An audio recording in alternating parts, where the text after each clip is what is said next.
Welcome to a special edition of 420 Chess. This one, being the first one, is to cover the rules and how to play chess. First thing we notice is on the table the three centerpieces. While they serve no practical application in chess per se, they make good for marking who won which games, and you put them in front. They also complete out the table design and make it look nice. We will just put them down in the side drawer for now. Next, you'll notice the clock, which actually is why it is 420 chess. The way chess clock works is one person starts,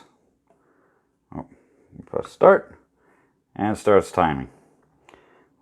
While the person on the left is thinking and making their play, and then they make their move and they hit the clock. And then it starts to count down for the next person. Yes, 7 minutes is 420 seconds. So the math is pretty simple there. That's why it's 420 chess. Not to mention we're planning on being fucked up during most of the games. And it just counts down. So if you lose by time or lose by losing your king, is how you lose this game.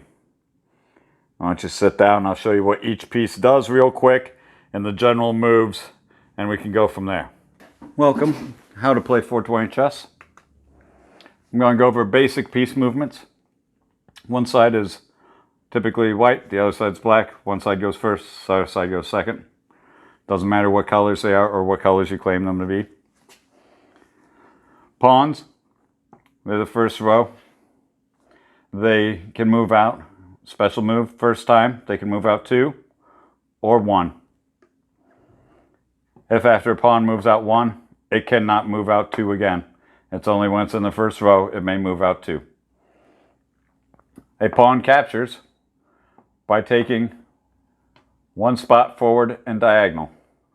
And why it's important is most of the time why you can capture, you also a lot of times block and defend.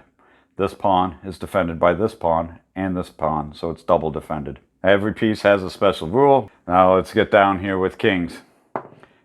Kings move one space at a time in any direction.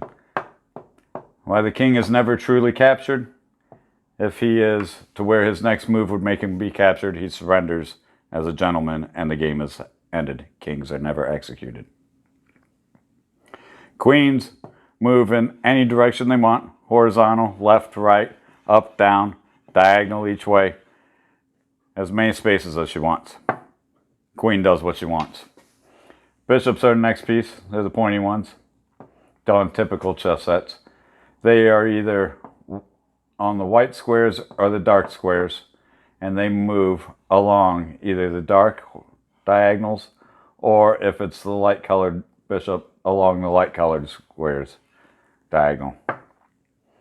Rooks are pretty easy for everyone to understand, at least if you ever played with an Etch-a-Sketch. They go either vertical or horizontal, as many squares as they want. The difficult one to understand is the knight, sometimes referred to as a horse, sometimes just referred to as the coolest fucking piece on the board. It moves in an L shape, and that L shape is 2 forward, 1 left or right. So it goes 2 forward, 1 left or right. But now, if it can go that way forward, it can go this way forward too. 2 forward, left or right. 2 forward, left or right. 2 forward, left or right. So, these spots they could land in. And it's the only piece that can jump over other pieces. Meaning if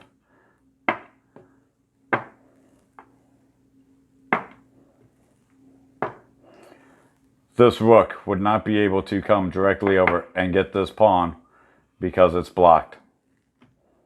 But yet, a knight could jump over both these pieces to get the pawn because it only lands on the point of contact.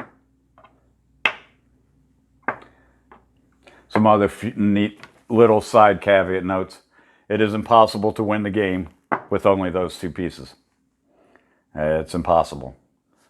It's also impossible to win only with a king. Two kings are automatically a stalemate because kings cannot be one space away from each other. There must always be a buffer space in between two kings.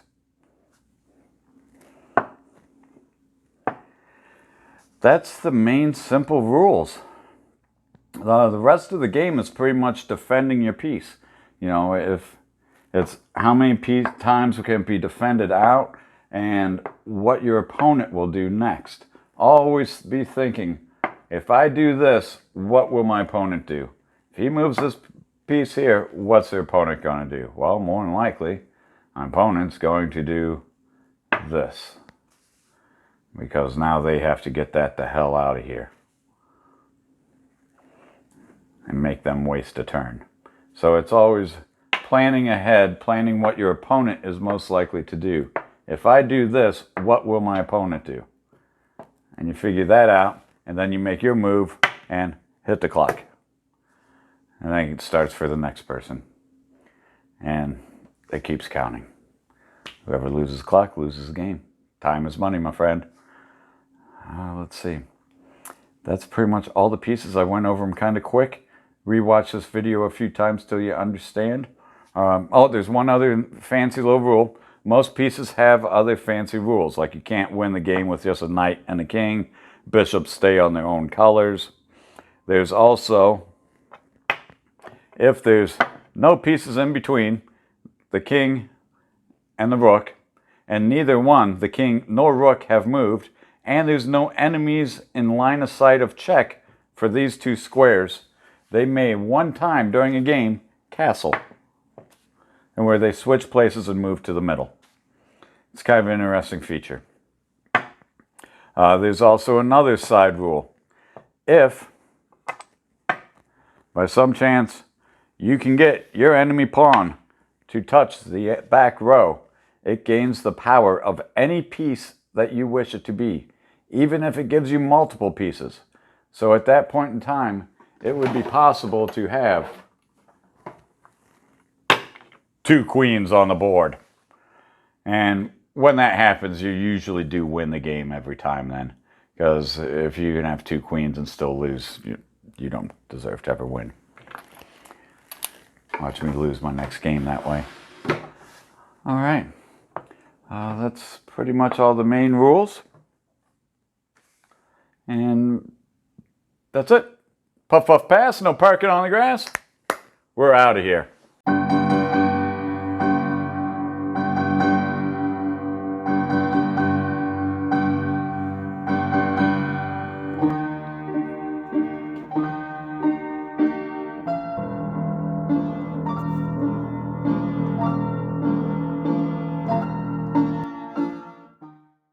Taught you how to play chess in less than 420 seconds.